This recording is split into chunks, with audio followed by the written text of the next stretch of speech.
Hello, good day BSMA second year students. So I'm your college instructor for this subject, Ogie Boys and Rojo. So we will be having today a video lecture for the chapter 3 of this subject, descriptive statistics with numerical measures. Of course, the parts of this chapter are the followings. Of course, we have 5 parts wherein the first is 3.1 measures of locations. Of course, dito natin di-discuss yung tatlong M, no?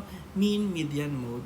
Of course, the next one is 3.2 measures of variability.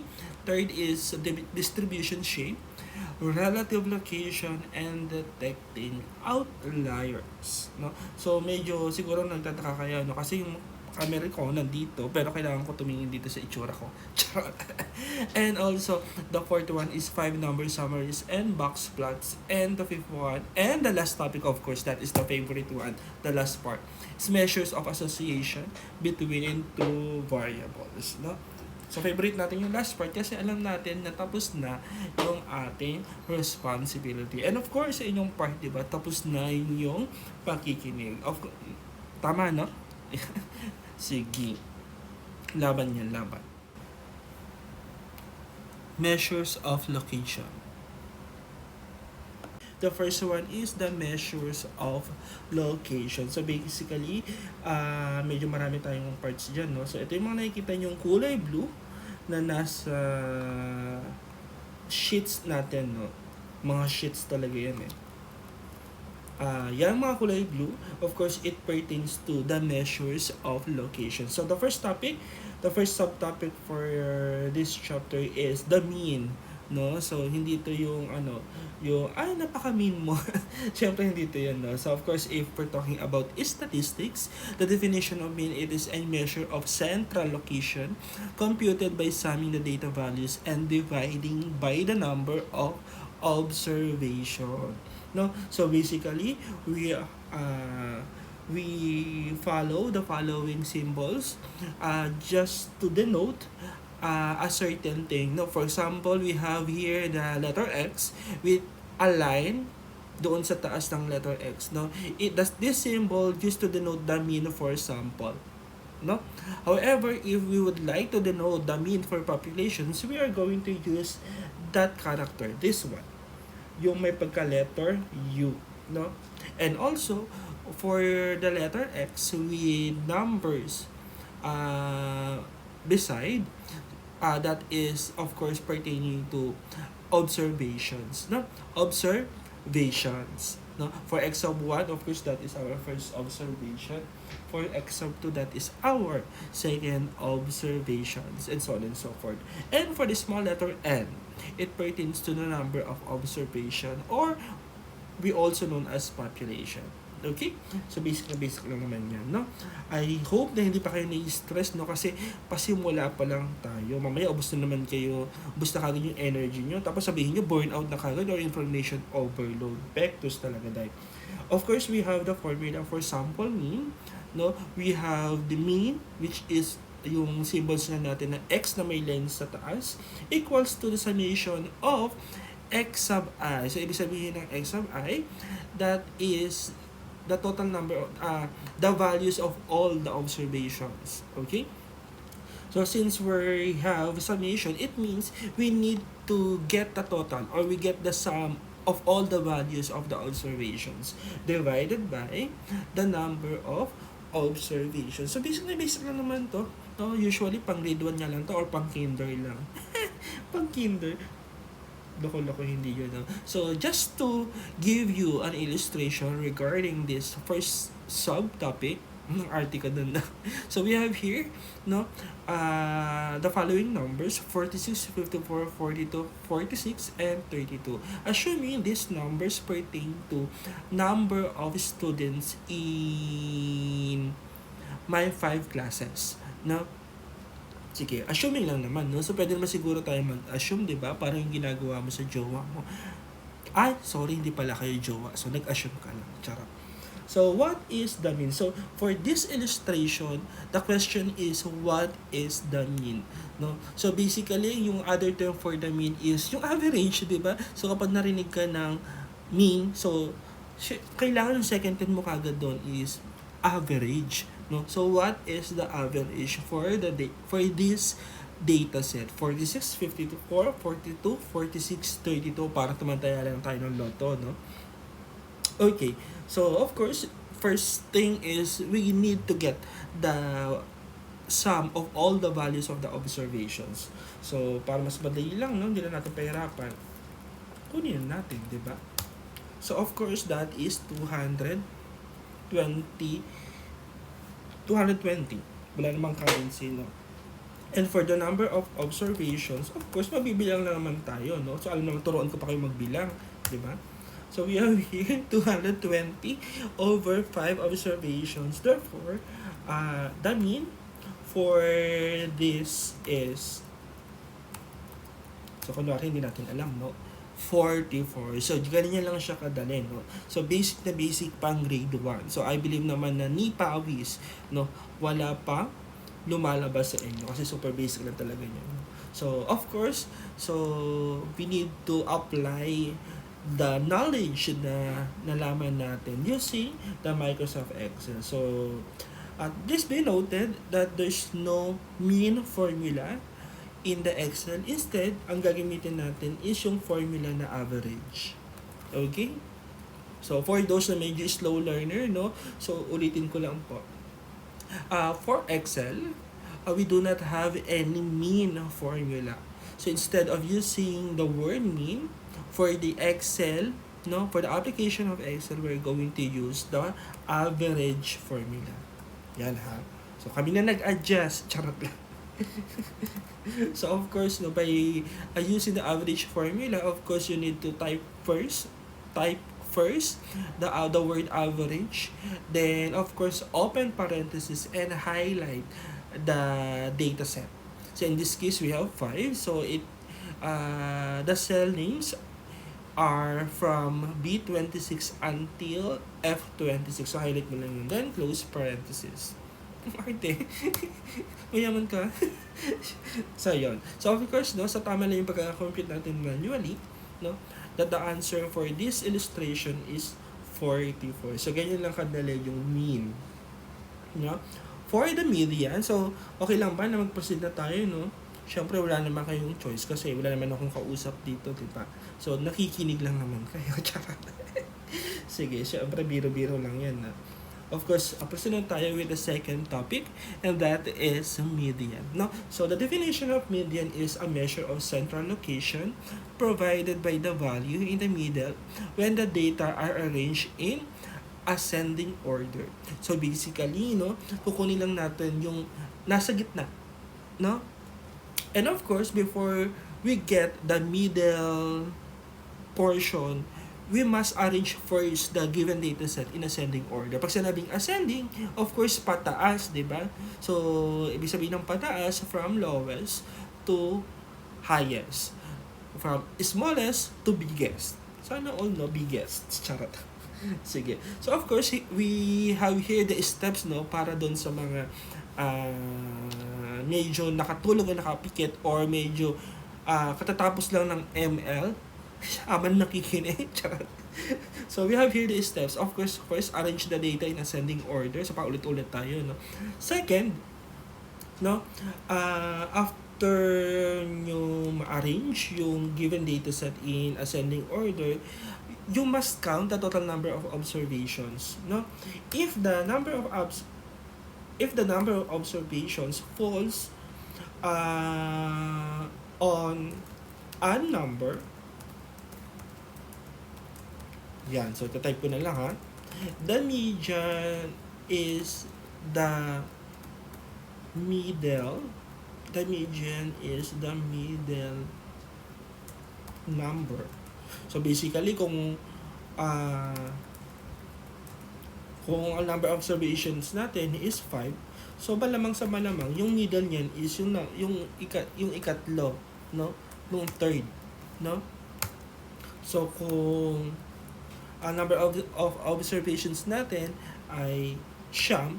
So, most probably, yung kanyang middle ay 5.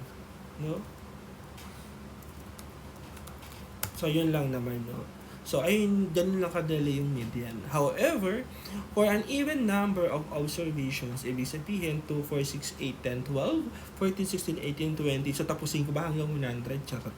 So, if in case the number of observations falls to even number, so basically, the middle portion ay dalawa. No? So, with that, if dalawa yung middle portions natin, so we need to get the average or the mean of the two middle values. No? Okay.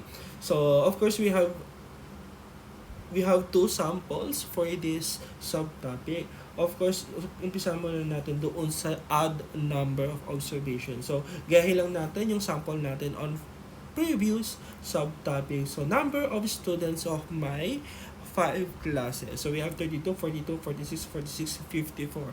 So, as you can see, the given data set is arranged already in ascending order.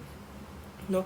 So, with that, we could say that the median for this given data set is the third number, which is 46. So, therefore, the answer for this is median is 46. No? So, regardless kung meron siyang kapareha, no? So, regardless kung maganda yung 46, tapos meron pa siyang katabing maganda, since ikaw yung nasa gitna, sa'yo yung center na, sa'yo yung center of attraction. May masabi lang. Charot. So, basta ganun, no? So, median is 46. Of course, same with the mean, no? We need to apply this learning using our MS application. With that, we're going to use the formula median. So, basic na basic lang. So, type equals median, open parenthesis, then highlight again the given data set. And the answer for this using the Excel formula is 46. So, basic na basic. Diba? Lumad ba? Okay. So, proceed naman tayo, no? Kung paano ginagawa or paano kinukuha yung median if the number of observations falls sa even number. No? So, we have here another illustration which is the salary of 12 college graduates. So, most probably, no, tama naman siguro ako na yung 12, nagpo-fall siya as even number, no? Kasi pang kinder kasi yung topic na yun, di ba? So, siguro hindi ko na ituturo kung ano ba yung odd and even number. Pectus talaga, no? So, we have here the given data set of the salaries of 12 college graduates. And we all know after we arrange it in ascending order, no, 3,710, 755. So, naka-arrange na siya. So, after we arrange this data set, of course, makukuha natin na yung middle, the two middle values, at mali naman yung pagkakasunod natin, two middle values are 3,890 or 3,890 and 3,920. Of course, hindi naman pwedeng dalawa, no? Dapat kung ano lang yan, kung magjojowa ka, isa lang. Dapat bawal ka mag-two time, di ba? So, with that, kailangan nating isa lang. So, since ayaw naman natin mamili, di ba? Ayaw nating mag-decision ka kung sino ba pipiliin mo, kung yung mahal mo or mahal ka. So, bakit hindi na lang yung sa gitna, di ba? So, with that, kukunin natin yung average yung dalawang value. So, we have here 3,890 plus 3,920. I-add mo lang yon, no? Sorry po. So, of course, the total of that is, ilan ba yung total ng dalawa? 7,810 divided by 2. Kasi dalawa nga lang naman sila, di ba? Ay. Iyan. Sige, magtangang-tangahan ka, Ogi boy. Iyan.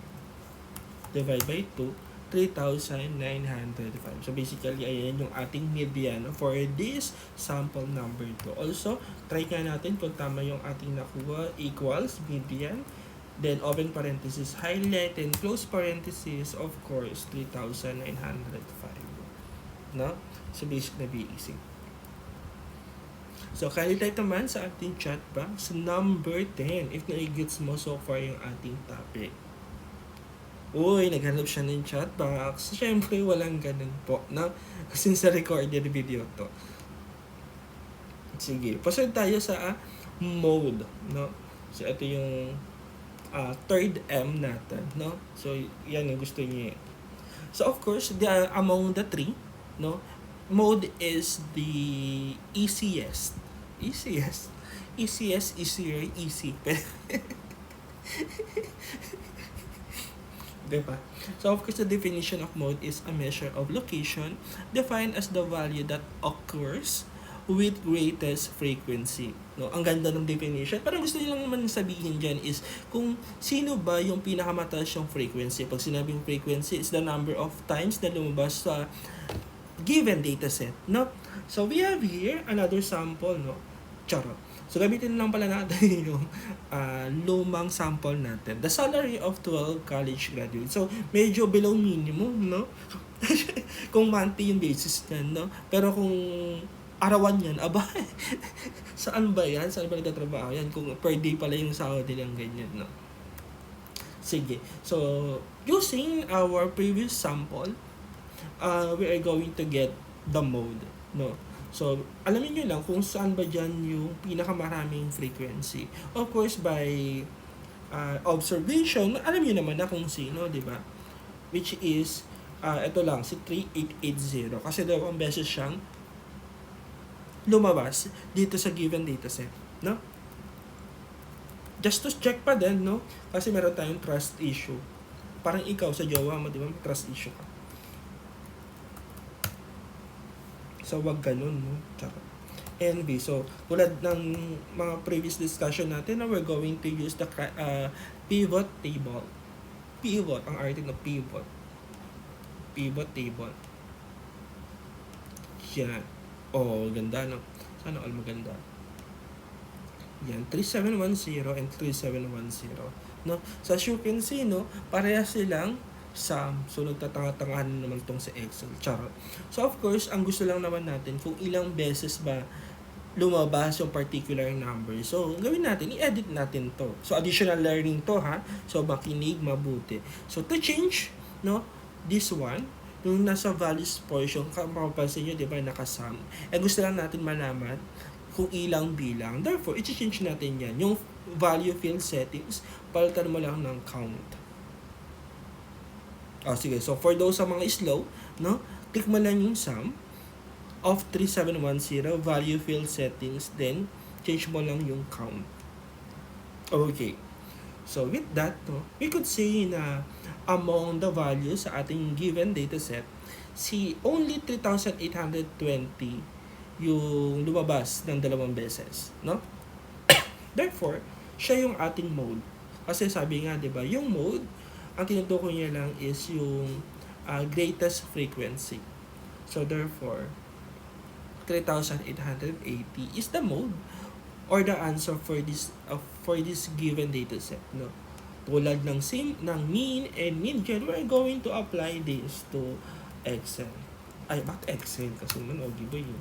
Yan.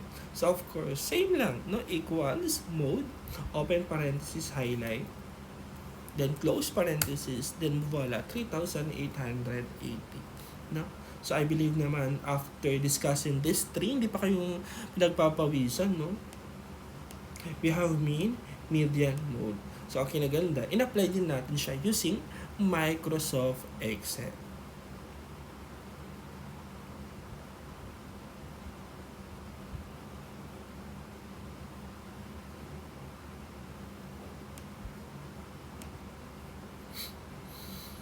Okay.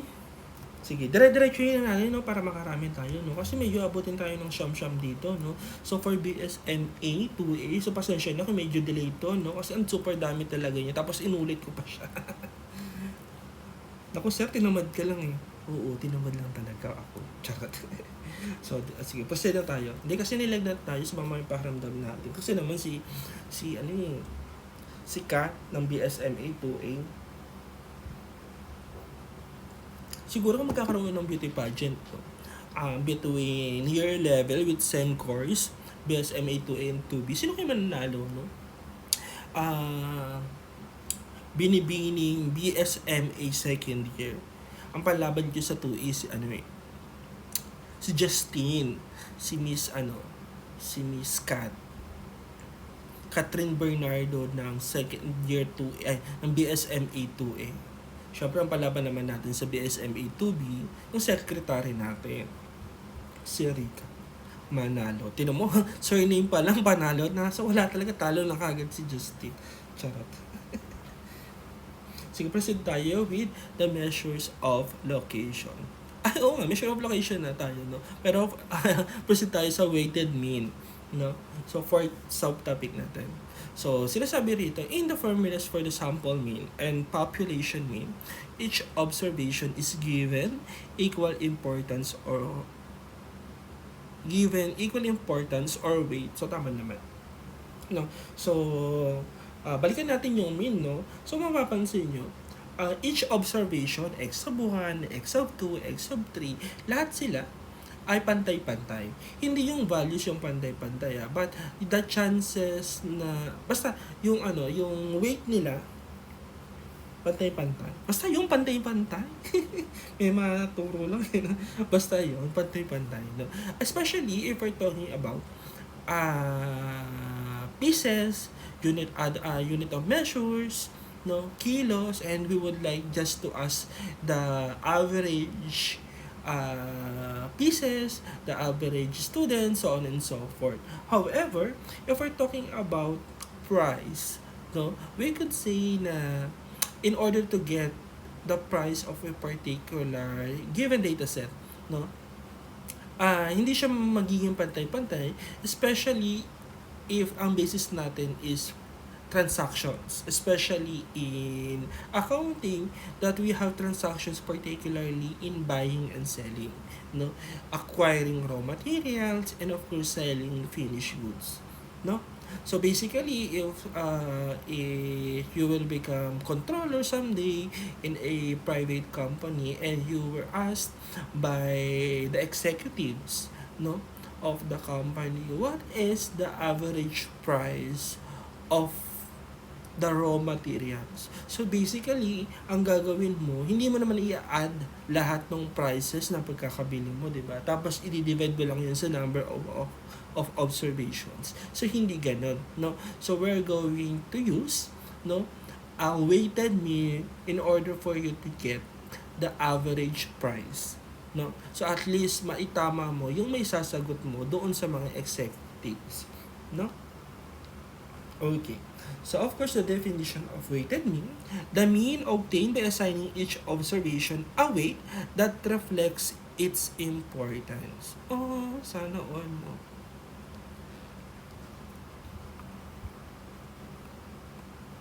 So, basically, no, where if a given price, ibig sabihin kung may particular na presyo na mas malaki yung pagkakabili niya dito, most probably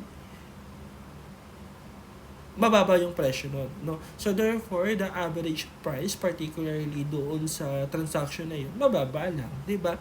So basically, we're going to get the weighted average with the consideration of number of units per transaction. Okay? Sige. So we have here an illustration wherein, assuming the following given data set is my recent transactions, assuming bumili tayo ng cellphone, pero nakaw lang, charot, hindi pwede yun. Bawal yun ha, huwag kayong bibili ng nakaw ha. Siguro bumili na lang tayo ng case, no? So 5 case for my iPhone 12 Pro Max. Uy, nagyabang, charot. So, hindi, cost per pound eh. O siguro, wag yun. X, cost per pound. Ano ba dapat? Bumili lang tayo ng baboy. Baboy, no? Tapos, meron siyang cost per pound. Okay, sige. Proceed tayo, no? So, cost per pound in dollars, so, yayamanin, palitan natin yun. Para makarelate naman kayo, no? So, gawin natin yung peso.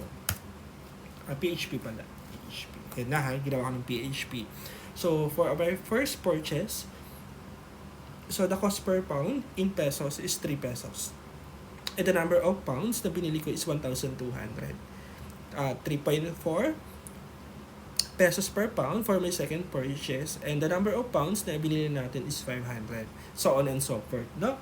So of course, in order for you to get the weighted mean, you must or we must get the product of cost per pound and the number of pounds, no, na binili natin. So with that, we're going to get the product of these two numbers. So that is 3,600. So i-apply nyo lang yan sa ibang transactions nyo. So therefore, we have here 3,600 total on my first purchase, 1,700 on second, 7,700 on third, 2,900 on fourth purchase, and of course my last purchase is 2,600. Okay?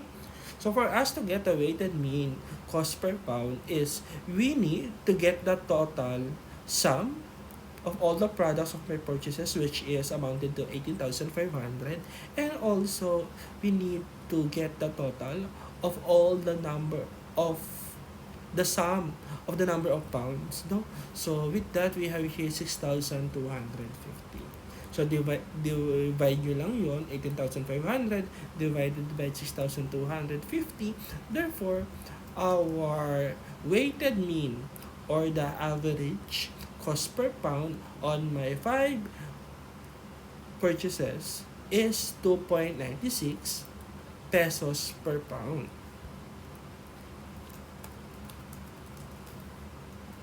So actually, no, this weighted mean, ina-apply lang siya, especially way back in your financial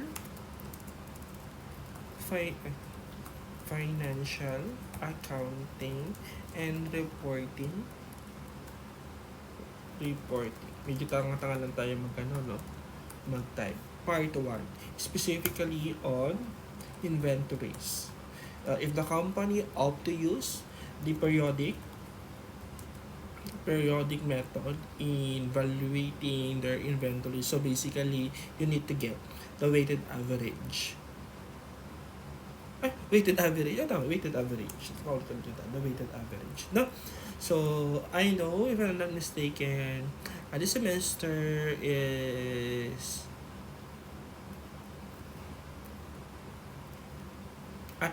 this subject is being taken this semester, no? Okay, sige, proceed tayo. So, ganun lang naman siya, no? So, sana nga, no? Dapat pala, no? Dapat talaga meron akong mga lower accounting. Para kahit pa paano, nang-aaway tayo mga estudyante. Charot. Sige, proceed tayo with the fifth one, geometric mean or geometric average, no? So, ano ba ibig sabihin yan? Geometric mean or average, a measure of location that is calculating by finding the nth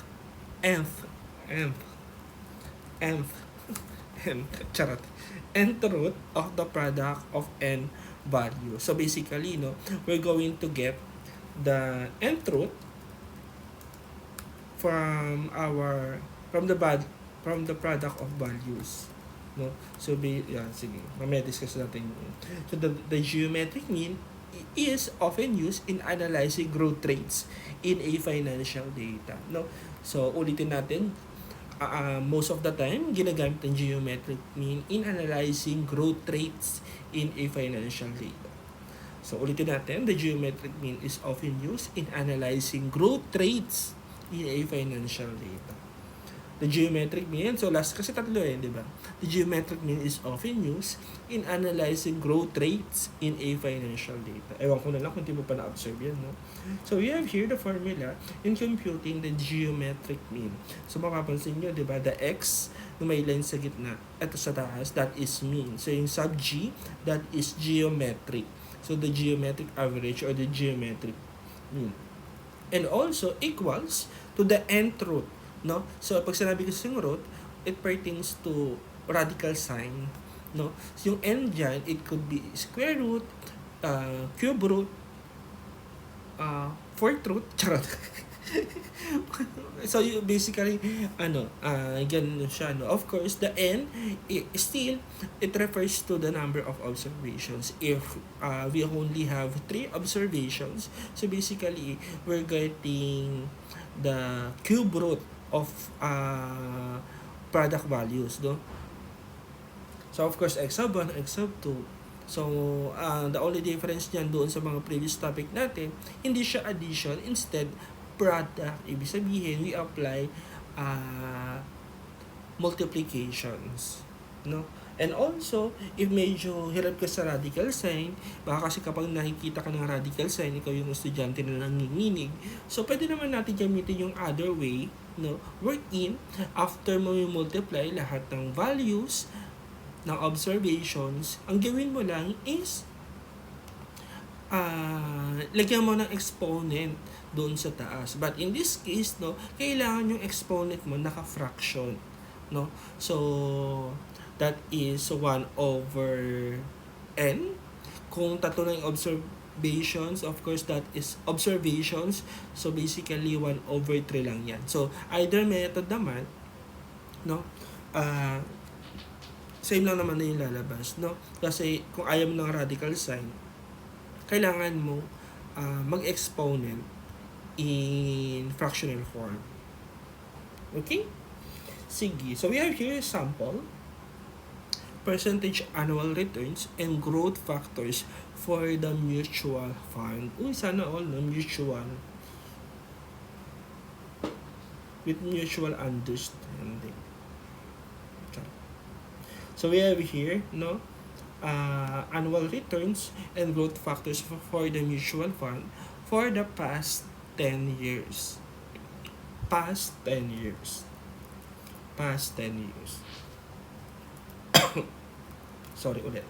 And also, no, so basically, ito yung makikita nyo talaga once na dumating sa punto in the future na magkaroon kayo ng excess money and you would like to acquire some paper assets, commercial paper. So basically, before you decide which portfolio you're going to acquire, so syempre papakitaan kayo yan ng mga percentage returns for the past few years, no? And it's up to you based on the information if maganda ba yun or hindi. One way para malaman mo kung maganda ba yung particular portfolio by using this geometric mean. Meaning, we're going to get the average of the returns. Okay? So, hindi siya yung tulad ng usual average na kailangan mong i-add to tapos divide by 10. So, hindi.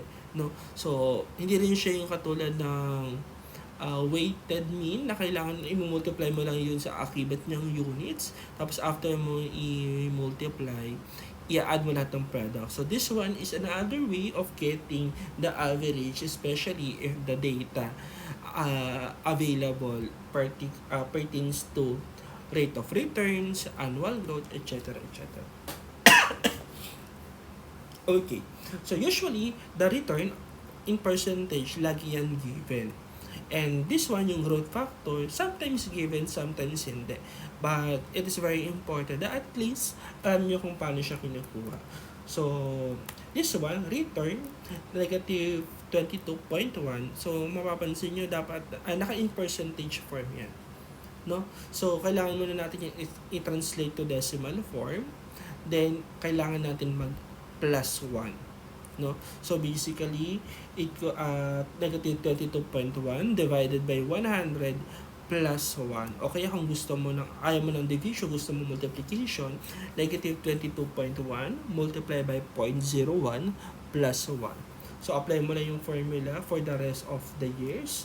then ito na yung malalabas. No? Then also, ang gawin mo lang is kailangan mo i-multiply lahat ng growth factor from year 1 until year 10. So basically, di ba, kung ikaw isang sa mga masisipag na empleyado, ang gagawin mo, i-multiply mo talaga siya lahat. No? Kasi gusto mo talaga yun, mapakita talaga sa boss mo, especially kung nakatingin yung boss mo sa likod, no? Gusto mo mapakitang gilos, uy, sipag naman, every minute counts. Kaya, di ba? Inisa-isa mo talaga siya. Pero kung ako yung maging supervisor mo, pektusan talaga kita. Kasi meron naman kasi alternative way. So, equals, product, then highlight. Yan, 1, 3, 3, 4, 5. Diba? So, kaya kailangan talaga familiar ka with the Excel formula, no? Para mapabilis yung mga trabaho, no? So, marami pang techniques pagdating sa Excel, no? So, sometimes manorin kayo ng TikTok, no? Especially if the content particularly talks about the Excel techniques, no? So, pina-follow natin yun. Hindi yung puro yung mga nagsasayaw, nako. Yan, sila Sian, no? Nakatingin sa baba pero wala namang subtitle. Ay, nako, Sian. Charot. Sige, proceed tayo, no? Charot lang. Uy, joke lang yun, ha? Baka sabihin nyo sinisiraan ko si Sian. So, of course, no? So, by applying the formula above, no? So, we need to get the end truth of the product of the values, no? Wherein the product of all the values is 1.3345. Since we have here 10 observations, so basically, we need to get the 10 truth of this product, no?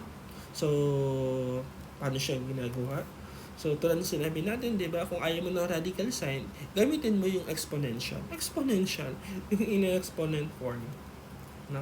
Equals nga, paulit-ulit po, equals, tapos raise to, paano yung raise?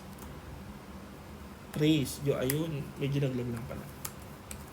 1 over 10. So, kailangan mo kasi ilagay siya sa open and close parenthesis, no, para parehas na yung number malagay sa exponent. Then, wala.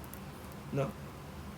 So, 1,000, 1.0293. So, therefore, if nag-invest, suggested ng 1,000 pesos at the end, at the beginning of the year, no? So, basically, at the end of 10th year, so, meron na siyang 1,029.28 pesos. So, kumita na siya ng 29 pesos.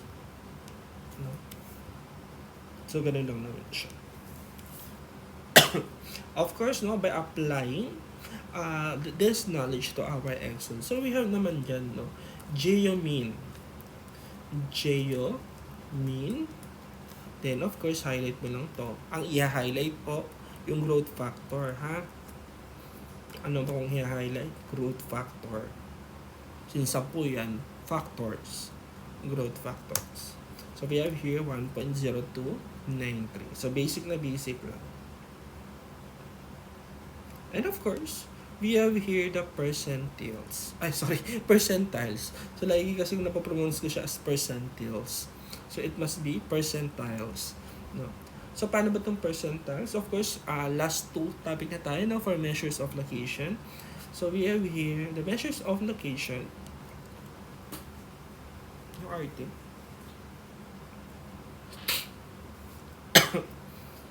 Percentiles. A value that provides information about how the data are spread over the interval from the smallest to the largest value. English, charot. For a data set containing n observations, the Pith, so kanina n, we have here now the Pith, charot. Charot lang, libro lang po ako. No? The Pith percentile divides the data into two parts. Of course, no. So, kapag kukunin natin yung percentile of a particular given data set, basically, this percentile will divide the given data set into two parts. The one that is lesser than our percentile, and the second one is the higher values than our percentile. Okay. So, we have here the formula. For the sake na malaman natin kung saan ba yung location ng ating hinahanap na values, particularly sa ating percentile. So, we have here, P, yung L, it means location, yung P, percentile. So, location of percentile. Our formula is P over 100, wherein P is the percentage or the, basta percentile ata yun. Charot. Over 100, no? Multiply by the sum of n plus 1, where n is the number of observations. So, of course, we have here steps to calculate the Pith percentile. So, paulit-ulit po tayo may done, no? So, dapat isa lang po. Yan. First, we need to arrange the data in ascending order. Tulad ng median, kailangan natin ina-arrange yan from lowest to highest, from smallest to biggest, from small to XL. Charot. So we have here, second step is to label each value with the numbers wherein 1 is the smallest value and 2 is the second smallest value. No? And the third one is we need to compute for the location of the Pith percentile using the formula above. So ito ang purpose lang yan, ng formula na yan, is hindi yung pagkuha ng value ng percentile. Instead, ang formula na to ay ginagamit to get the location. Take note, the use of this formula is not to get the value of the percentile. Instead, it will only give you the location of the percentile. No? Sige, the fourth one is the answer of the formula tells the location of percentile. So, paulit-ulit, no? Kakasabi ko lang naman, hindi naman ito nakikinig sa akin. Charot. If the answer is with decimal value, it means that the location is between the two whole numbers. Okay. So, we have here the sample for the, no? The instruction is compute for the 80th. Yung article doon, no? 80th percentile for the starting salary of the 12 college graduates. Graduates ng arte. So, as we have mentioned a while ago, no, we need first to arrange the given data set in ascending order. So, basically, ascending order na yan, no? And the second step is we need to label them. Uy, labels. Buti pa tong mga numbers na may label. Pero kayo, di ba, wala. Ay, naku. Charot. Of course, the smallest one, or the smallest value in our given dataset is 3,710. Therefore, since siya ang pinakababad, he deserves, lalaki, no? He deserves to become number 1. Charot. So, 3,755, number 2, so on and so forth. No? So, by applying the formula above, and for us to get the location of the percentile, we need to follow, or we need to use the formula above, which is P over 100 multiplied with the sum of n and 1. No? So, we have here 80, since sinaharap na natin 88 percentile, no? So, lalagay lang dito 80 over 100. Multiply the sum of 12, multiply the number of observation plus 1. Since we have 12 observations, so 12, then lagyan mo lang ng 1. So basically, itong 100, itong nakakulay pula, and itong number 1, constant yan, no? Pag sinabing constant, hindi yan nagbabago. Ha? So pag constant, wag mo na pagpilitan yung gusto mo. Charot lang. Charot lang po. So nagbabago lang yan, yung kulay black, yung 80 at saka yung 12. No? Sige. So, ang location ng ating percentile is 10.4. So, sinasabi lang naman dyan na yung value ng ating percentile is in between these two whole numbers, which is 10 and 11. So, nasa pagitan yan. So, the value of the percentile is greater than 4,050 but lesser than 4,130. Malinaw yan? Malinaw.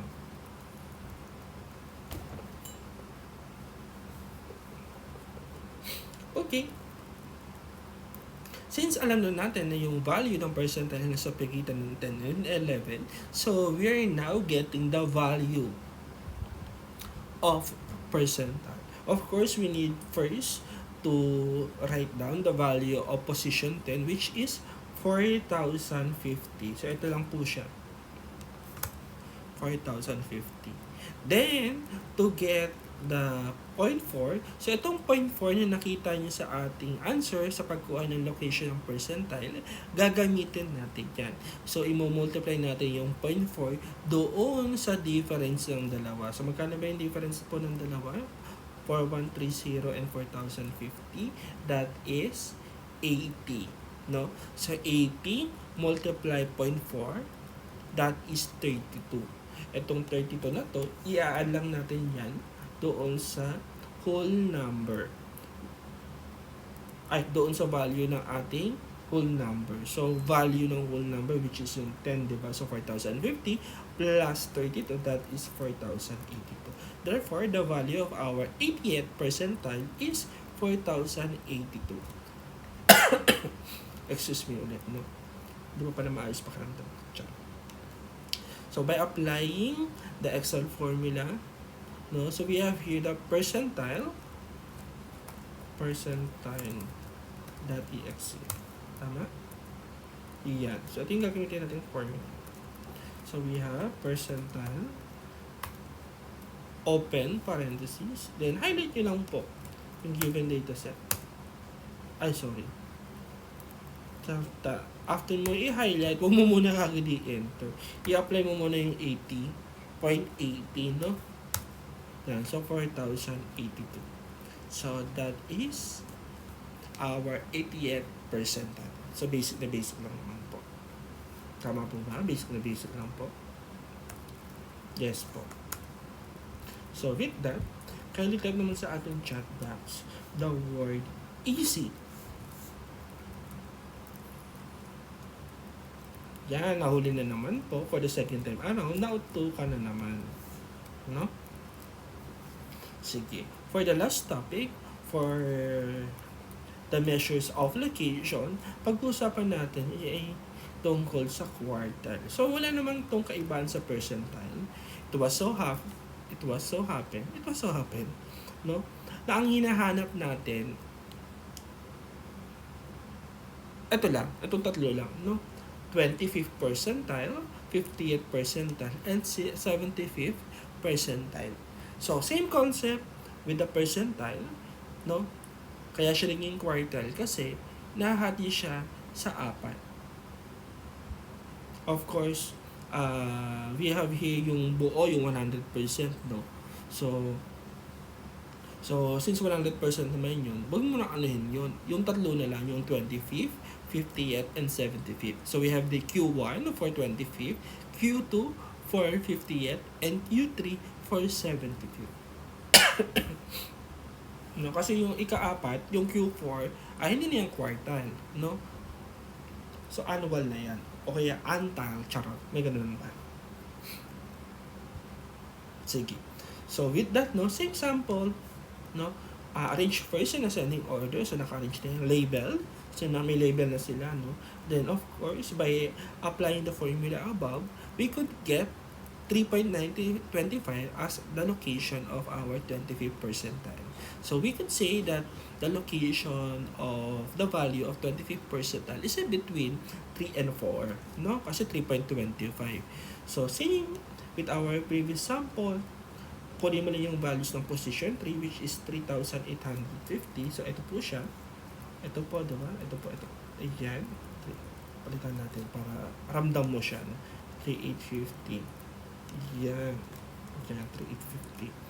Then, of course, using the 0.25, the decimal point, in our answer for the location of 25th percentile, so, i-multiply natin yung 0.25 doon sa difference ng dalawa. Itong 3,850 at saka 3,880. Okay? So, therefore, the product after performing multiplication on those numbers, the answer is 7.50. Then add lang natin yan doon sa value ng position 3. Therefore, our 25th percentile is 3,857.50. So just to check, no, percentile, again, percentile dot exe, highlight, again, open parenthesis, highlight, comma, 0.25, since 25th percentile na yung kinukuha natin. So, ganun lang naman siya kadali. So, apply nyo